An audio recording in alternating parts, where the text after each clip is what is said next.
đi píp píp píp píp píp píp píp píp nó con ngồi mò lên phía quay năng nó bọt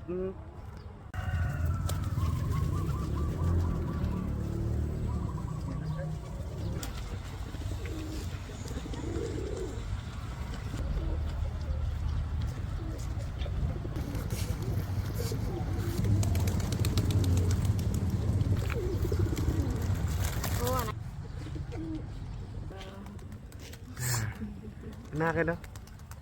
nó ôn đo cái này đo cái này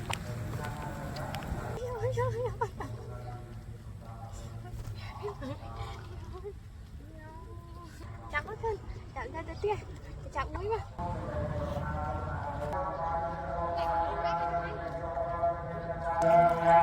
không có thấy thân chạm